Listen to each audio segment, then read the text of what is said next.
Сайн байна уу? Та бүхэн инфляцийн цааш нөлөөг танилцуулъя. Инфляц 2025-ны 4-р улиралд онжоор 8.1%, 2026-аас 27-ны сар галзсан 6.9, 5.1% байх төсөөлттэй. Үндэсний инфляц эх саруудад буурах төлөвтэй байна. Хэдийгээр махны үн 7-8 дугаар саруудад улирлын хандлагаараа буураагүй, гурилын үнийн өсөлт өмнөх нь бага байсан суурь үеийн нөлөөгөөр нэмэгдэхээр байгаа хэдий ч хүнсний ногооны үн эх саруудад буурснаар хүнсний инфляц сарахаар байна. Хүнсний бус инфляцийн хувьд цахилгааны үнийг өмнөхөд нэмэгдүүлсэн суурь нөлөө харьцснаар буурч нийт инфляц оны сүүлийн улирал төв банкны зорилтын дээд тэмдэглэлийн орчимд байхаар байна. 2026 онд инфляц зорилтын дээд тэмдэглэлийн орчимд хадгалах төлөвтэй байна.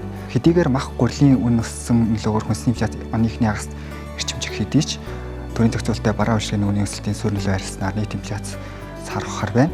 2027 онд гадаад инфляц буурах, мөн дөрвийн ханж сулрах хандлага тогтворчсноор нийт инфляц буурч төв банкны зорилтын голчийн орчимд тогтворчхоор байна.